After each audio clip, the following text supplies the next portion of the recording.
I mean more the early stages where you're trying, and it's just like, don't give yourself too much. What is it? What is the word? Don't come down on yourself. Don't be too critical. Exactly.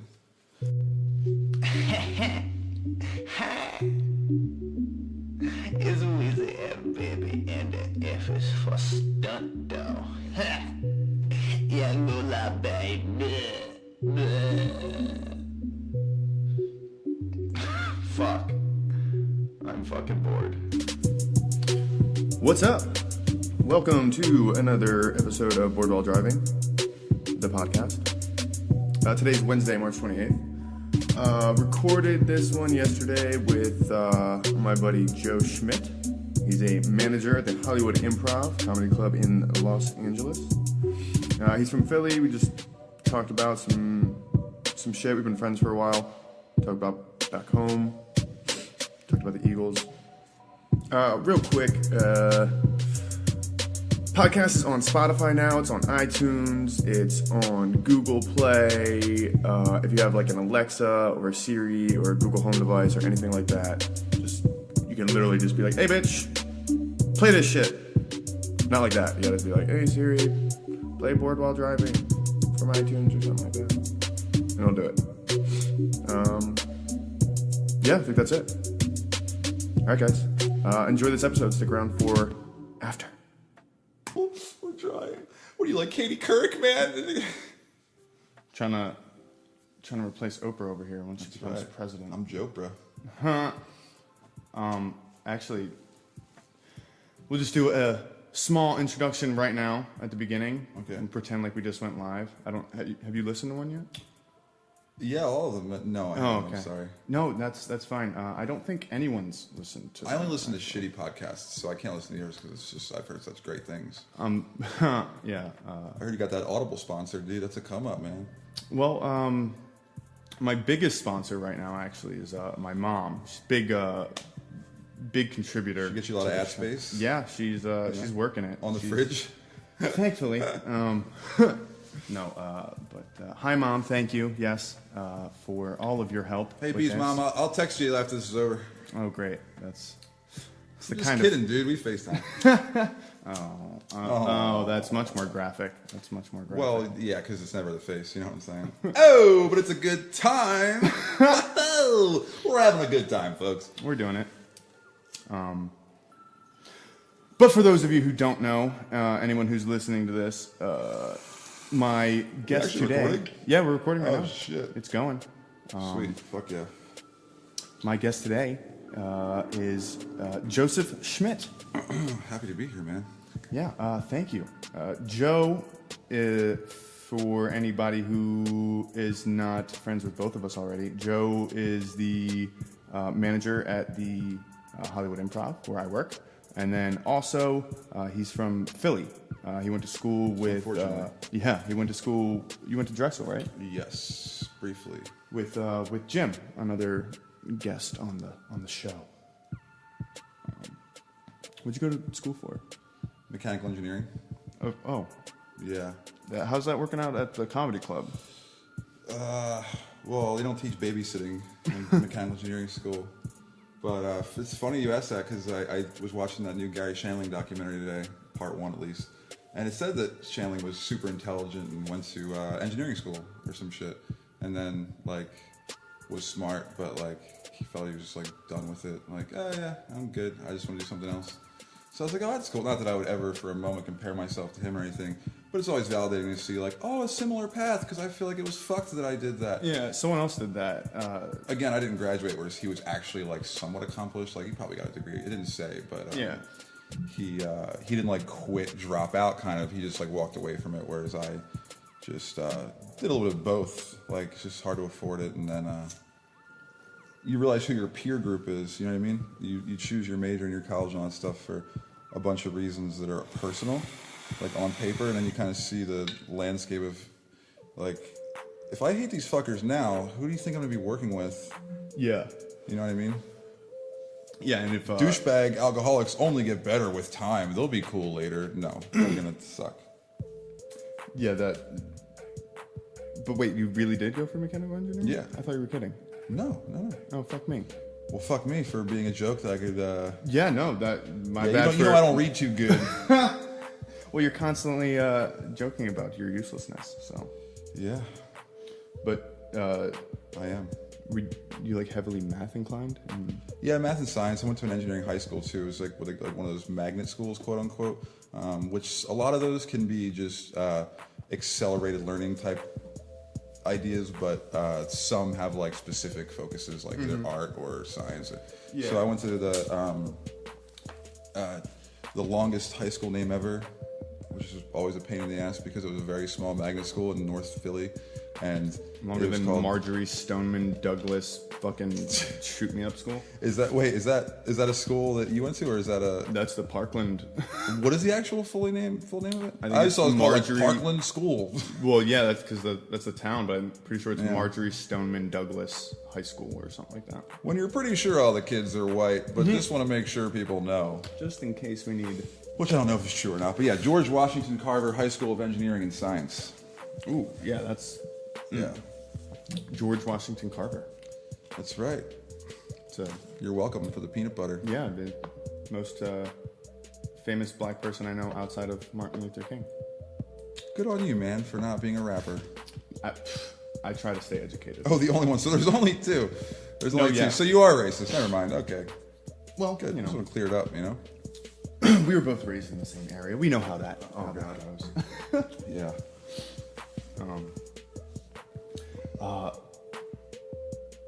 What you haven't been paying attention to? Any What? Eagles news? Have you? You mean with like trading and all that kind of stuff?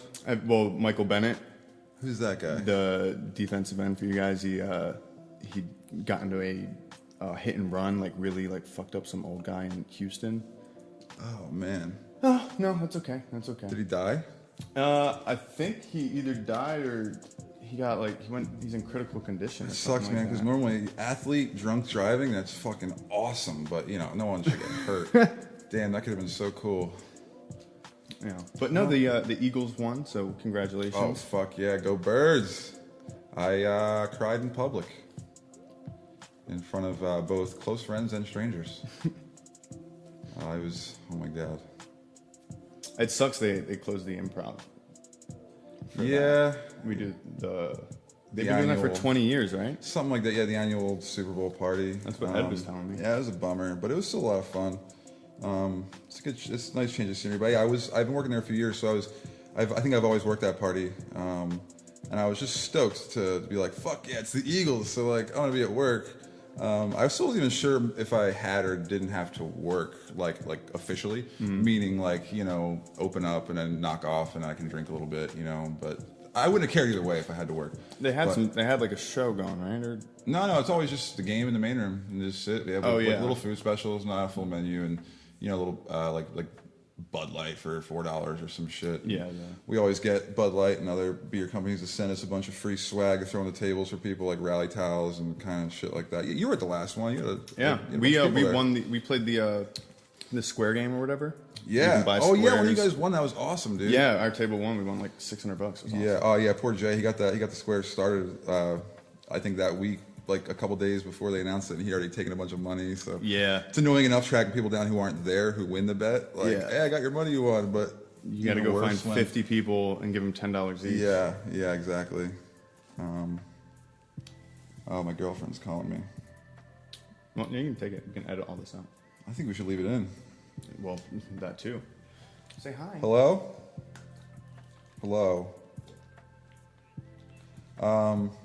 Well, we're in the middle of recording, but I decided I should just take the call right in the middle of it because it's funny, right? Hear how funny this is? People love this.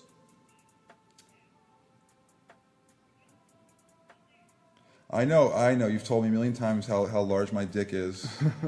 Yeah, I know that already. We get it. You fuck. Okay, bye.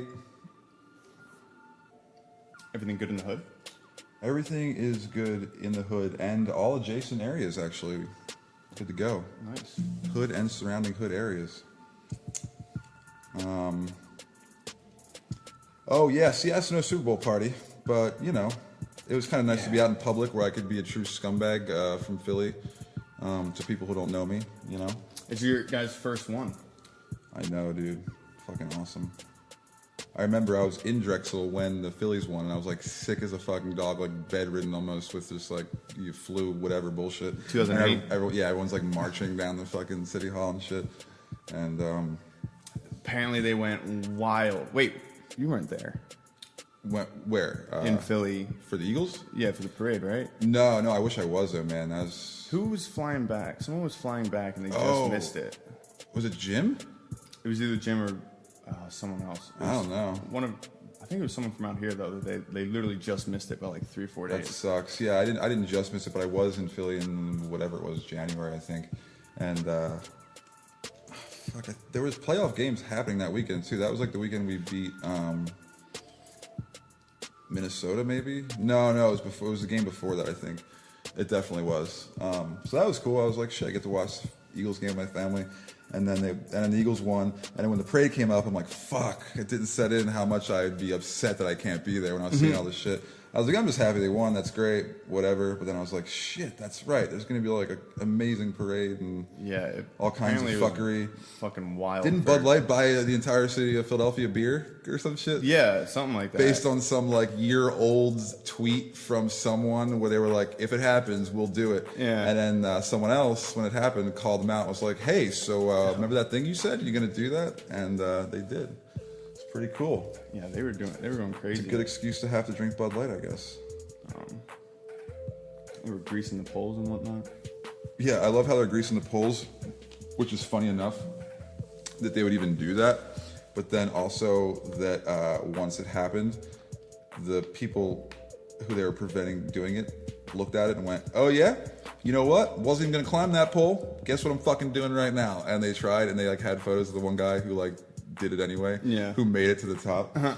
Where it's just like, wow, even when you prevent it, people who might not have even done it are going to do it now, just out of spite. Yeah, exactly. I love that, dude. I love when people celebrate in ways where, I don't know. There's like, not to digress, but there's reasons I don't love like musicals or opera where it's, why do you like it? I'm like, I don't know, man. I don't really relate to anyone singing a song about something. I've never sat and been like, God, it sucks. I'm in a doctor's office. I would love to break out in a song right now. You know what I mean? And the same thing with celebrating. I'm like, what about winning goes, oh my God, I'm so fucking excited to climb some shit. Like our ladders just sold out that weekend. Or like, I just need to climb. I don't know fucking why, but I want to be on top of shit. It's like you turn into a cat or something where you're just like, yup, that's high up. Yeah, let's get up there. Whatever, exactly. Well, when people, when they storm the field, like after a football game, they always climb the fucking field goal posts to try to like knock them down. It's like you run out of the stands, you get to the middle, and something about your human brain goes, oh shit, what do I do now? Over there, climb it! Conquer! And then you get up there and you're like, all right, I'm up here, cool. It's just that feeling of victory. Yeah, it wouldn't have been as satisfying if you didn't climb to the top of some arbitrary thing for no reason. How else will anyone know that you have won? Exactly. Like, Philly, they celebrated, but they couldn't have been that happy. No one climbed anything. It's like, okay, I guess that's I mean, obviously the whole flipping cars, destroying the city. Why would you destroy something? Looting. Everyone knows that, and yes, we have no idea why. But something's funnier to me, other than damaging property. They do that for other reasons. Something. They'll do that if someone, if there's a. Don't get me wrong. Seeing shit on fire is dope, but like, how about some wood? Yeah, people instead of someone's property. It's always it's like this flipped car on fire. We're so proud of our city. Hey, the guy who lives here in his car parked out front, fuck him! Just like flip it. He's like, hey man, I was happily watching the game. I want to see a guy who flips his own car. What? It's just like, you man. He's just like, you're good. It's your car. What is how do the insurance agencies deal with that? You know what? I bet there's a viral video of your car getting flipped. Well, fuck it, man. If I was in an insurance game and I was a scumbag, so I got half of that down already. Just gotta get in the insurance game. I would be like, I would send plants into the fucking crowd. It's just everyone else is like, yeah, let's celebrate peacefully, and they have a plant like, don't be a bitch, go flip that car. It's a new model, and it's red. It's a good paint job. We'll have to pay all kinds of money to get it fixed. Flip that car, you won't. Cha-ching, you know what I mean? Like, fucking people go smash windows when they are in the window fixing business. You Yeah. know? One of those. Exactly. That's genius. Perfect time to set up shop. Well, lucky for you, I think your main demographic is insurance agents, right? Yeah, I'm pretty sure 90% of all listening traffic does come from board insurance agents. Yeah. That, just in between phone calls. Exactly. It makes a lot of sense. Those people need something, you know? Well, yeah, they don't have much to live for. You gotta get those accountants next, you know? That's when you really get into the good market. We're circling the entire legal world. Yes, because podiatrists in there, maybe. Oh man. Fucking I was watching this shit today for school. Nerd. I know.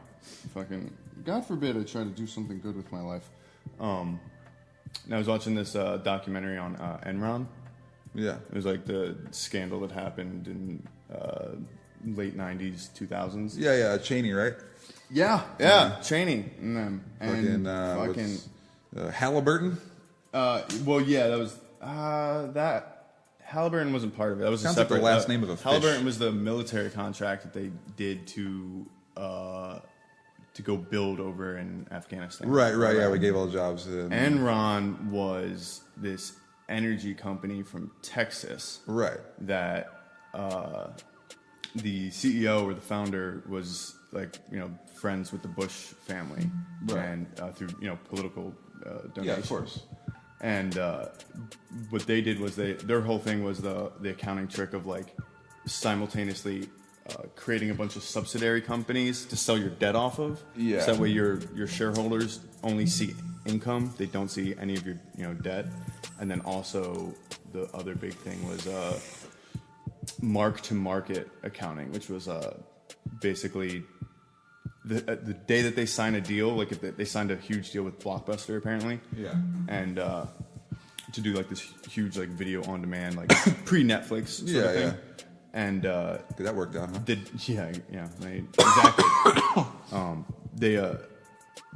The whole policy for their accounting system was to declare the profits for the entire contract on the first day that they report the contract. Yes. So they could say this deal's worth $120 million, so we're going to claim $120 million worth of revenue today. Yeah. And that's not what you made today, though, or maybe I don't know. Well, the thing is that if the deal is structured for 20 years, then That's what you're saying, yeah. So it's like if we land a contract at the comedy club for fucking this person to come and it's going to generate this revenue, you don't report that on that night. And then what happens when that night happens? You report it again. You know what I mean? It's just, or you do a zero, which is, I guess, what probably ultimately happened when they were like, "Well, why are we making less money later?" Right? Don't you have to keep that perpetual before they notice? Yeah. Well, that's what the thing was, is that they found a way to get the money off the books that was the debt, and only report income. And once they did that, and as they started growing and growing because as the company got more or bigger or more popular, and the stock price goes up, as that happened, they just couldn't. They had to keep reporting more revenue each quarter until it hit a quarter where it couldn't. Yeah. And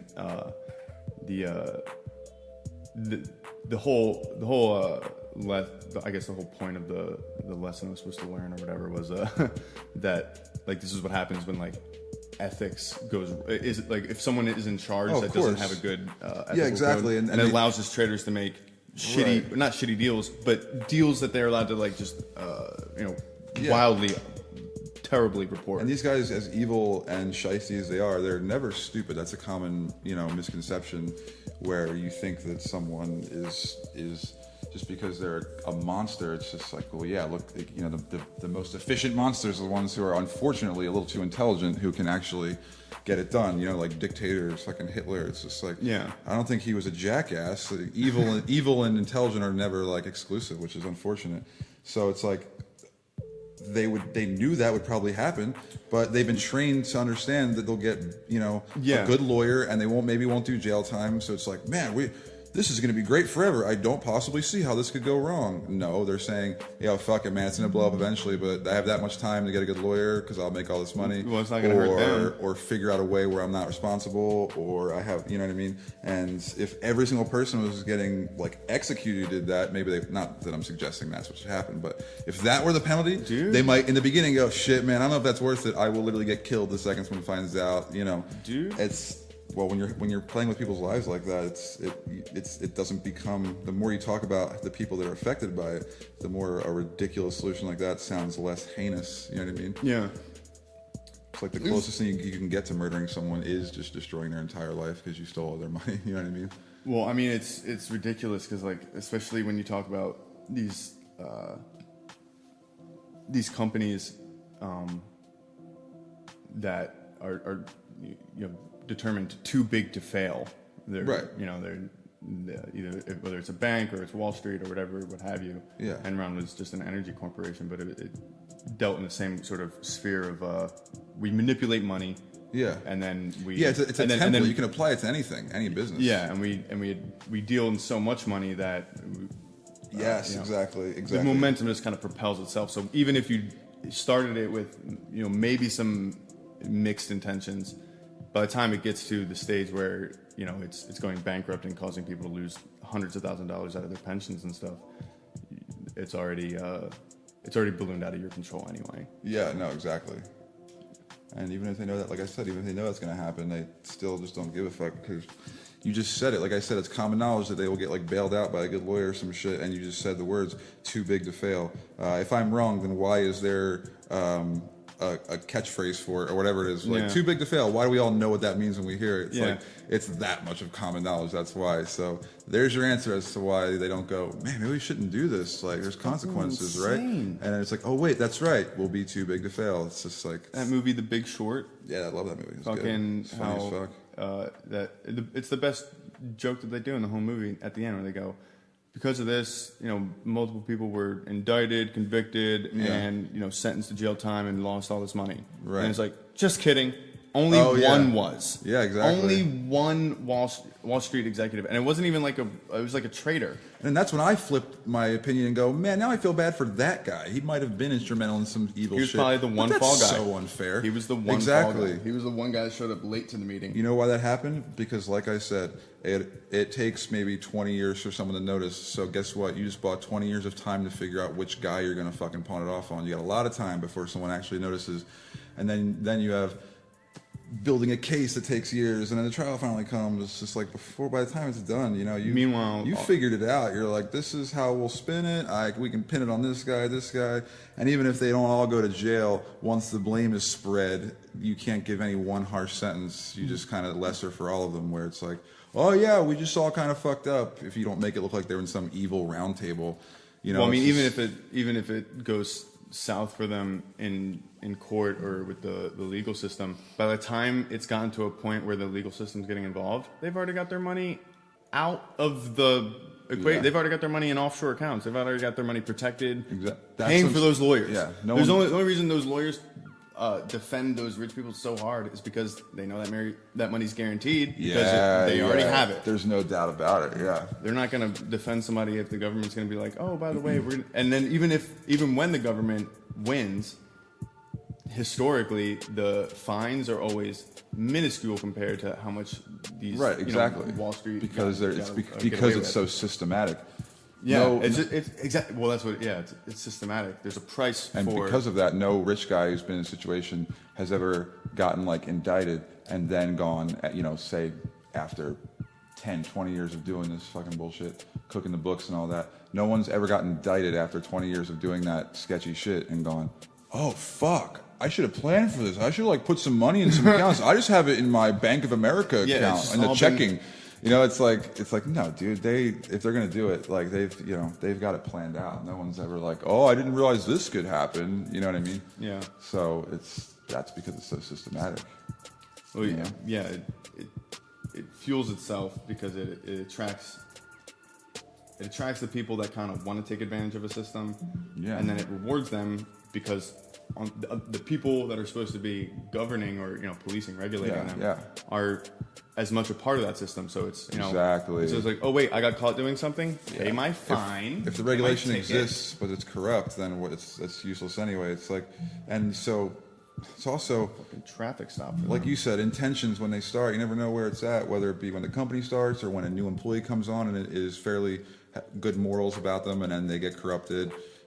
So there's people who go into it who are just maybe itching to be the most sketchy, backstabbing, conniving, I'll make money anyway. And then you have guys who might just want to be in that business, but then either they get seduced by that behavior with the money because they're weak, or they start feeling like it's unfair. It's like, yo, fuck this. They're all doing this. Like, it's not fair to me if I know what. Just like a corrupt cop, you know what I mean? It's just like, fucking all these guys are taking cash.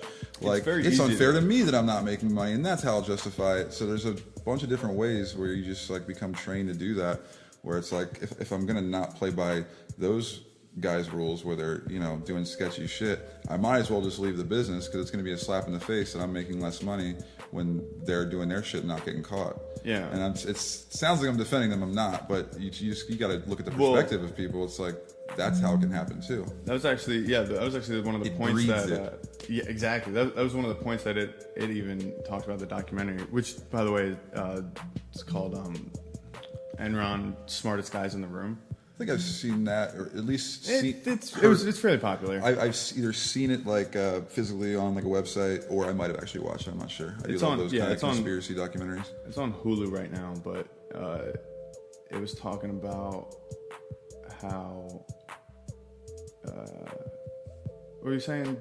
What was that last thought?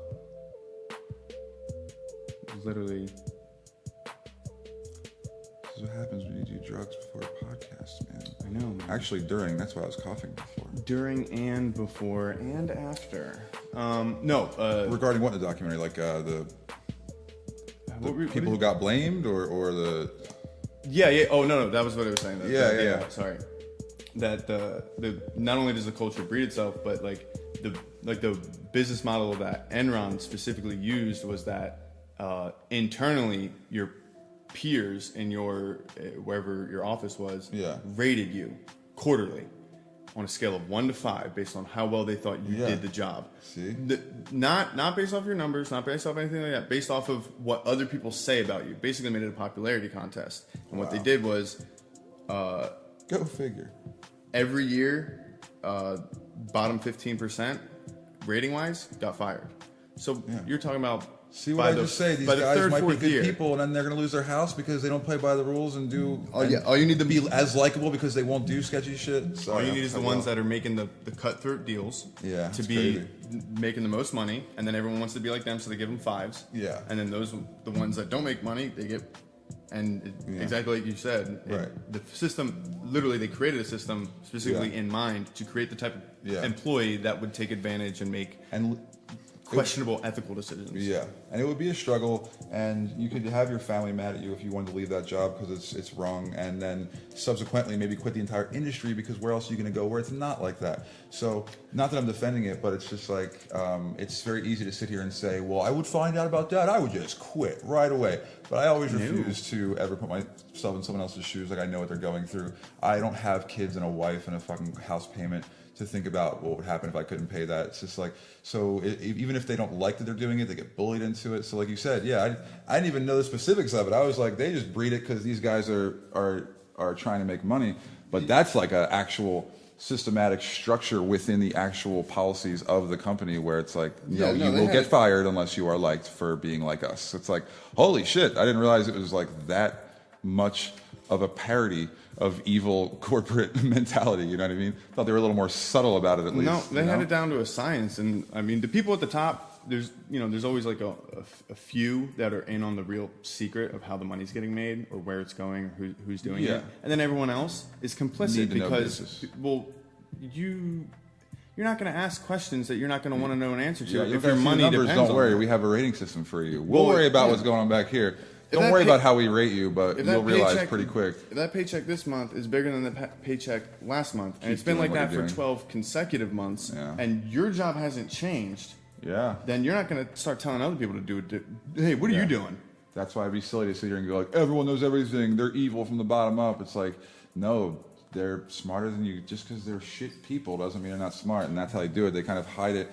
You know, they need to know basis. They say as much as they need to. And rather than go over every little digit, maybe they'll instead say like, oh yeah, well you did that thing and we rated you higher. Wink, wink. You know, we can maybe formally can't tell you to be sketchy as fuck, but your life will get better if you are, kind of thing. Yeah. Well, fuck. That was actually what I was thinking of, is that whole idea of you can get somebody to do something. You know, it doesn't take much to get somebody to start questioning they're not going to look at every situation and make it a moral one. They're just going to kind of go with the flow until that decision is put in front of them. And even when it is, have you seen on Netflix, they got this new show called The Push? I was politely waiting for you to finish so I could be like, a nice segue. I don't know if you've watched this yet, The Push, where you can get someone to do something based on the pressure. Well, that show, I refuse to fucking watch it. Oh yeah, me too. I think it's fucked up, man. It's terrible. Fucked. If they're going through a like high production value worth of getting someone to believe that they're going to have to commit murder, then I think that's a crime technically, and. Well, probably not technically. I'm not a lawyer. No, you're definitely not crazy to see it kind of like that because. And it's like they already did that. They did that in the fucking in the 50s or the 60s. I looked at it because they mentioned it in here. It's called the Milgram experiment, where they had an actor stand behind a wall and or like a soundproof glass, but it was blackout. And they had a bunch of subjects come in, and the subject's job was to read questions. And if they got the question wrong, was to give them press a button that would deliver a small shock to the person who was answering. They found that 50% of the time, they could get the subject to administer a lethal dose. How they did this was basically they increased the voltage. Or they told him that they were increasing the voltage of the shock for each consecutive or for each like wrong answer. Wrong answer, right? So like a little one, and like for the first maybe 10, the guy wouldn't say anything, or he would just be like, "Oh, that was a shock." Yeah. And the next 10, they'd be like, "Ooh, ooh," and increasingly the shocks would get louder. Now they weren't really shocking the guy. There was an actor who was like pretending to get shocked. Got it. But as they were shocking him, as it got louder and louder, the people that were doing it, they'd be like, I think he's hurt in there. Like, I think someone should. They would start showing that they're like starting to have that questioning moment. I think it's too high. Yeah. And then all they ever really needed was like, he's like, I don't want to hurt him. And then the person running the test or whatever, the doctor in the lab coat, would be like, it's not on you, it's on me. Yeah. Please continue. And then it gets worse. Like you're dying. You're like, are you sure? That's obvious signs that he's hurt. Like, well, yeah, and well, that's what they did. Was that they took it all the way to the point where they could get the actor to be like, and then like fall over and make a loud bang to where he was like, someone help him. Yeah. 50% of the subjects administered a lethal dose, and then I can only imagine the other. So 50% one in every two people will kill someone, and the other ones probably just broke down crying or something like that, or like had a panic attack. That like, I or can't do this. Yeah, they at least got to a certain point where they were like started realizing that they were causing actual damage. Yeah. But at least 50%, or the study says that 50% of the people will, as long as someone says they'll take the responsibility, they'll kill another person. Yeah. And it's like, people are sheep too, man. Yeah. Well, that's more of a mental experiment in terms of like just decision making. Like, I don't even mean that in a derogatory way. It's in a good way too sometimes. But yeah, you can just go with the flow. And if it has the look and feel of the way it should be going, as far as you see it, you're like, oh, he's got a lab coat on and a clipboard, you know? Yeah, I trust him. Power of authority. Oh man. Yeah, no, but yeah, that show, The Push. It's like it's shit like that. It's like we already know that people will fucking succumb to whatever they need to if that's what they think is their best mode of survival. Whether it's belonging to a group and wanting to be a cutthroat Wall Street guy, or that immediate environment from in every aspect too. There's the social, like the social validation of I'm gonna have to be around these people to like me. Then there's the goals of making as much money as possible and stuff like that, you know, and the status symbols and stuff. So every aspect, like even if you hate the industry or something, you might still want all your coworkers' validation because it's just people are social like that, you know, and want that. Yeah, validation. And then I think a lot of it is they're nerds. Fucking nerds. Especially when you talk about like the Wall Street or the or lawyers or anything like that, is that you might get a couple outliers that had, you know, maybe a different kind of background, but anybody that grew up really hard into memorizing shit or learning how to do school shit like that, like they had to be a nerd in some way, or almost always there's a social tick to where like they gravitate towards a very select group of people. No, totally. And whenever you throw them in like a big, like their first real adult, that was the thing about what they were saying about like Enron, is that like you get 25-year-olds coming in here and make $3 million their first month. Yeah. Because dangerous. as long as they're on top of their shit, it's like it's easy to do. It's crazy. Yeah, I wish I was smart like that. I want to be smart like them guys down at Enron. Yeah, I guess. I mean, on one hand, I really do enjoy like task-oriented labor. Like, you know, I wanted to like do like academic stuff, but also I'm like, no, I enjoy, you know, fucking cutting a bolt in half at the factory I worked with at my grandfather when I was a teenager. You know what I mean? Like, or you know, paint a wall. Well, there's fucking whatever. I enjoy that, but at the same time, like, you only should be doing the things you enjoy that are task-oriented. Because you're like, oh, so you just work in a coal mine your whole life? You just like swinging an axe? I'm like, well, that's ridiculous. But I mean, like, some people can be like nerdy about some stuff where. Well, I think there's a difference between like manual labor and menial labor. Totally, labor. Yeah, you could, and there can be both in the same. Where like I don't mind working with my hands if I'm doing something that I want to be doing, or that's why I say task oriented, because even if it's not something that's like, that's why I say it's what you just said, the difference between the two. Where you know, nothing grueling, but there is just that satisfaction of like getting something done, rather than like an insanely open ended. Like, am I artistic? Yes, but would I be able to? I would be a nervous wreck if I was an artist as a career and I'd have like a deadline or something like that. It's just like I can't physically make this happen, and I want that safety. Even if I'm crazy talented and I could do it, I had the potential at whatever the thing was, I'd probably still psych myself out of it and be like, oh my God, I can't procrastinate, you know what I mean? But whatever, whereas tasks, you know what I mean? It's, even if it's not grueling, if it's, you know, if it's not grueling or even not menial, it could be a cool task, it still gives me the satisfaction that much more. I feel like we're working at the club too. Yeah, just because a lot of the stuff I'll be doing interaction-wise with the staff and the comics and all that stuff is fairly on the border of like menial or like just professional level. Some of it can be, yeah, just like a professional level of interaction. A lot of it is just the task of getting something started on time. You know, maybe I just should have been a train conductor. Just, you know, get that watch on a chain at the Improv. I'll get a steam whistle I can blow when it's 8 o'clock to start the show. Yeah, you know what I mean. I think I figured it out, man. I'm just meant to carry one of those conductor watches and be that manager who comes out and kind of polishes a table. You know what I mean? Just walking around, checking for dust, polishing stuff up, getting stuff done, man. Counting money. I always hate like when I was a server back in Jersey, or even like the few times that I've done it here. I hate the menialness of that, like, initial conversation. Oh, God. Especially at the Improv, where you're probably only going to get somebody for like 5 seconds. They're only grabbing something before they're going to the room to go see a show. Yeah. So it's like, you got to prepare for that. You got to have a default go-to, and you got to do it 200 times. Like working the door. Yeah. We're checking everyone in. Oh man, I've never been more thirsty as when I have to work the door, because it's not like a normal. If you have a long conversation, even like this, you're not like restarting with the same new, like, hey guys, how you doing? Hey guys. It's like, yeah. And by the end, I'm just like, holy fuck, I need some water. That's exhausting. Rapid talking to people who are in line right behind each other, where you don't want to like seem tired and unenthusiastic for the back half of the line. You want to be kind of smiling and projecting yourself and repeating the same similar thing over and over again.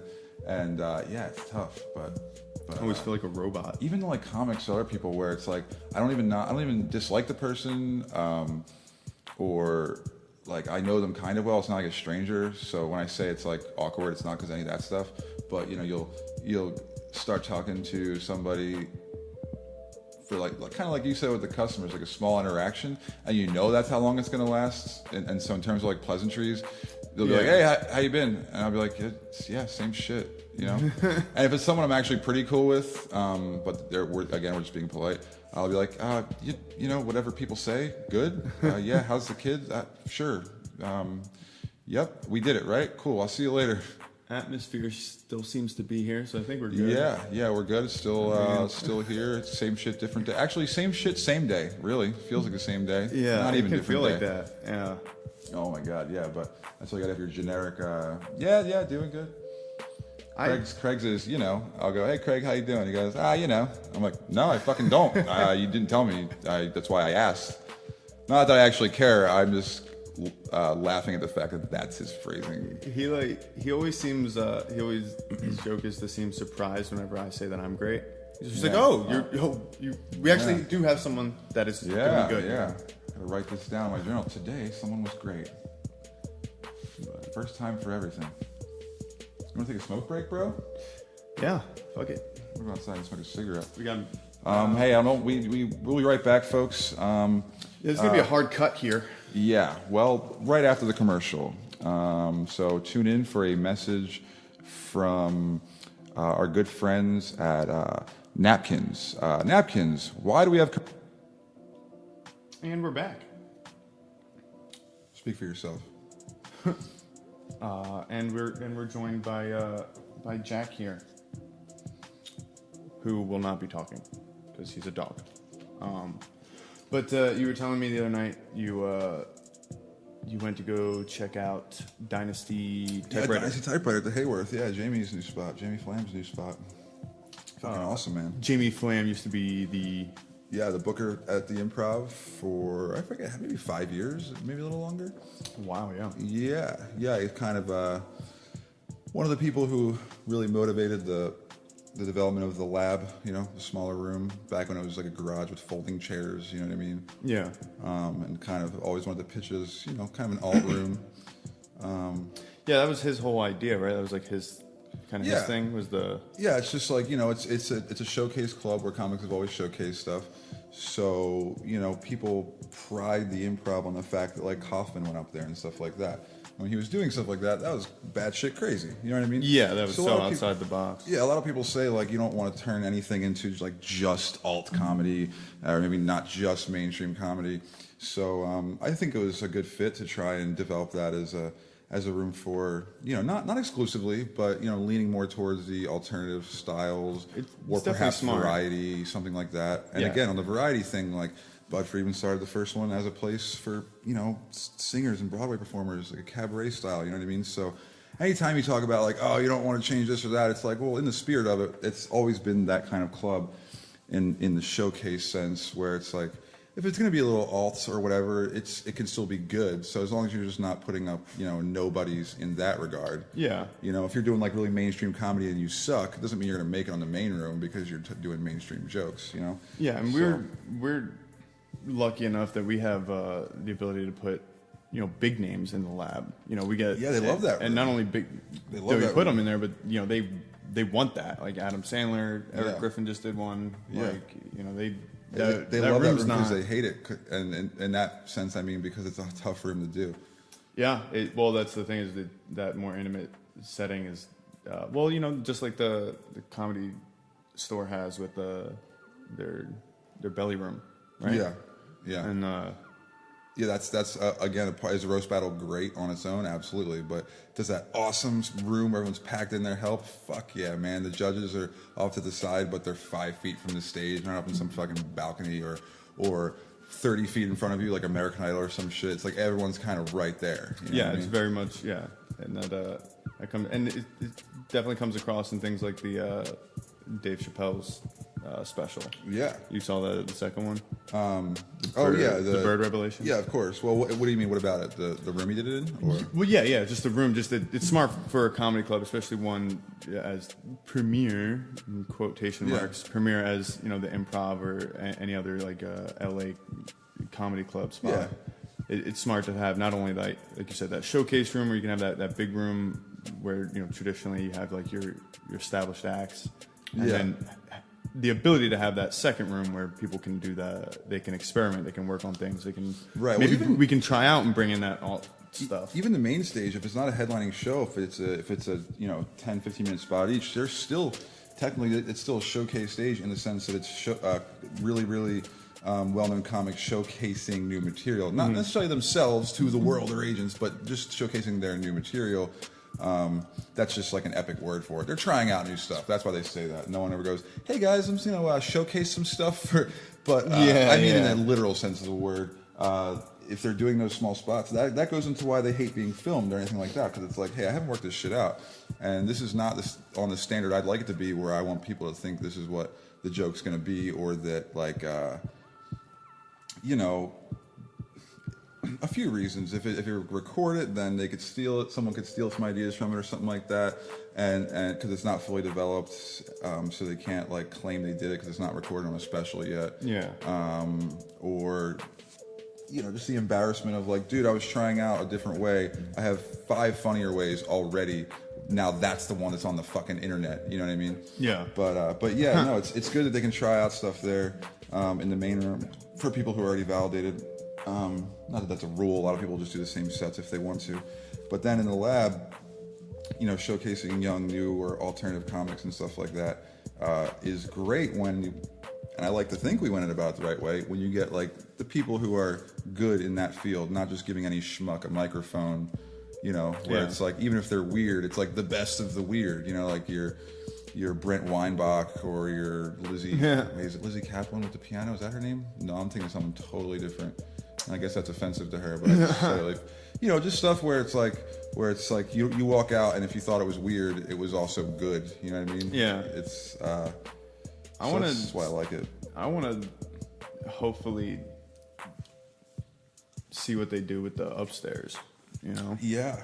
I think it's a logistics experiment at this point in terms of like how to be able to open that room, you know, safely and what's up? Oh, no, sorry. I thought you said something. No, my fly's open on purpose actually, dude. Thanks for giving me the heads up. Let me know if it goes up at all, actually. I'll pull it back down. No, please.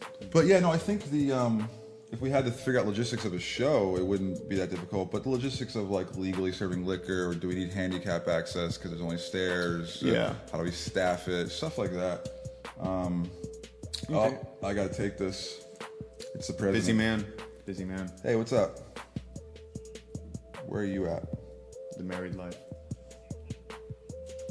Okay, should we call you a ride or something, or?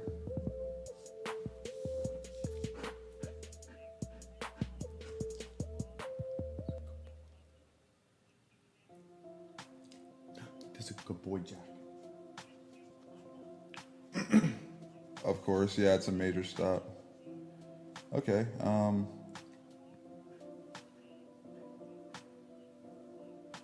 okay,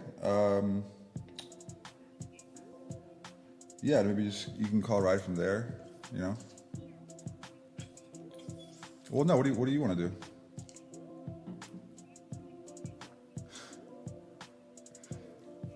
Okay, well, yeah, can you drive right now or no? Yeah, sure. We can come. Which is it? You said Vaughn's or Ralph's? Okay, cool. Go there. We'll meet you there. Okay, bye. She's at the Vons on Fairfax? Fairfax and Pico, yeah, but she's not like inside. She's gonna get a bottle of wine. You're gonna want to do. Ooh, might be able to pick up Some burrs. some burrs. Let's do it. Well then, is there anything you'd like to say to your many fans Well, you know, we and don't have to followers? finish. I should get Allie back here and in on this, but I guess you're. Well, we can do that. We can play I guess that. your roommate's coming home though. You know. Yeah, I was gonna say it's gonna turn into more of a hangout. But no, that's good because I like that the last thing we touched on was something in the future, optimistic. What are you gonna do with that room? But yeah, that room above the lab is really great. It might be a cool like place for exclusive shows. Peter, for those of you who don't know, the new AGM at the Hollywood Improv, he said something about the roof that nearly made me wet my pants. That I've been thinking about for a while because there's roof access to that room. So not only do we have that awesome bar that used to be downstairs when Bud owned it, and the room looks great and the vibe's awesome. We got that awesome red curtain. The roof access is there too. And what he said was, "Oh yeah, we could get like a small deck out here." And I was like, "I fucking have said that." Like, but it's one of those things where it's like, oh my god, it's like, hey, I had this idea. We're gonna remodel the whole club, and you go, "That was my idea to spend a bunch of money." It's like, yeah, anyone can just say that. But I specifically was like, that would be so awesome. But you don't suggest it. Hey, Reed, I got this great idea. Let's put a deck out there. It's like, yeah, man, cool. But when he said it was something that he would like to push and realistically happen, I was like, fuck, yeah. Hey, man, if the money's there, like... Well, yeah, because when there's so much other shit going on, you're not going to be like, yeah, build a deck. It's like, well, we have a bunch of other stuff to do, too. So I was like, wait, is that like a possibility? There's a That'd be a nice There's a huge potential for the next, especially with how much money's getting pushed towards comedy right now. There's a huge potential for especially the improv with just the amount of space we have. Yeah, there's just so much more. Maximizing it. Yeah, there's just so much That's why more the that we can store's do. so great because they have such a good layout. Yeah, but yeah, no, that's a good way to wrap it up. do you wanna plug any of your shit? You're pretty funny on Facebook and. Oh my God, what's more depressing? Plugging nothing or plugging your fucking Facebook? You can find me on. Are you on Twitter? Tuesday nights out back at Cantor's sucking dick for beer money. Well, yeah. They usually put me up there. That's tonight. That's tonight. Yeah, that's why we gotta end this. No, I ain't Yeah, plugging get over shit, there. man. Well, if anyone's I don't do a whole lot. They can Got this cool short film coming out actually that I'm in that I didn't know. That's actually real. You're laughing. It actually happened. Really? Yeah. No. I mean, no blame to you. I was just shitting on myself. But yeah, I don't. I can't tell you what it's called because I don't know what it's going to be called. Oh, just a buddy of mine asked me to do a thing, and he has once before. It was a quick kind of thing for a music video he was doing, so there was no dialogue, easy, just film whatever, because there's going to be audio behind it later, you know what I mean? Pretty simple, just point and shoot one guy with a camera. So he asked me, and that was a lot of fun. So he asked me to do just little short film he's doing, and I'm like, oh yeah, fuck yeah, dude, that was a lot of fun, let's do it, man. Anal? And yeah, well, partial. They don't show the penetration, no, but we imply it. So I don't ask questions, man. I'm just like, he knows I'm not like a valid like working actor, so he's not gonna ask me to do anything like outside the box. It's not that he knows I can't do easily. Yeah. Last one was pretty chill. Yeah, dude, just when and where, man. I didn't ask for a whole fucking detail. It was like, yeah, just let me know when and where. And I get there and they have fucking Cinelease vans and craft services and tax forms and shit. And I'm like, dude, what the fuck? This is like a real movie. You know I'm not a real actor, right? So yeah, it looks really legit. They're gonna end up a bunch of festivals. I don't know what the name's gonna be, but let's plug the Facebook so that when I post about it, you'll see it. Well, there you go. Follow or just be a friend. Just add me. Just be a friend. And I know it sounds like I'm trying to backtrack and try to make myself sound cool, but this is 100% true. People will stop me and go, dude, you're hilarious on Facebook. And again, pretty depressing thing that just came out of my mouth. But it just so happens to be the only platform I care to be on or have the focus to be on because I can't do all 3 or fucking 17 of them. I think Twitter missed me, like my sister and my brother are on Twitter. Yeah. Like that's like their social media of choice, Their I guess. thing, yeah. But I think it missed me. Facebook was like middle of high school for me, so it was what latched on hardest. Yeah, exactly. And Instagram kind of goes hand in hand. And they kind of streamline it. It has it all. You can check out people's shit. If they make music, if they're It's got just a show going annoying. on. Yeah. It's just annoying. No, You for fucking sure is. with all the fucking fake news. Yeah, fake news. All right, well, the name of this podcast is now Fake News. That's official. Fake news. Fake news. Yeah, that's all I got, man. You wanna say hi to anybody? Let's see. Well, I would like to say, hi, Mom. I hope you're watching. Funny, they always Because I don't know how podcasts work. I guess I mean listening. No, To all my adoring fans, I'm sorry. She told me she was 18 at the time. So I'm just going to leave it at that. That's it. It's all over. Had some fun with that one. If you want to follow Joe Schmidt on social media, just type his name into Facebook. He looks like Jesus, so he should be pretty easy to find. That's gonna be it. Probably not gonna do any more. Only a couple days left in March. But this one was fun. Hopefully we got a couple more in the next couple weeks. Hopefully do another sportscast. Maybe do a movie cast. Westworld is coming back, HBO, next month. Big fan of that show. Lot to do, lot to cover. Alright, well, Please follow Boardwalk Driving on Twitter at BWD Podcasts, on Instagram at Boardwalk Driving. Follow our Facebook page. Visit our website, www.boardwalkdriving.com. Mr. Sandman, Bye. bring me Bye. make him the cutest that I've ever seen. Give him 2 lips like roses and clover. Then tell him that his lonesome nights are over.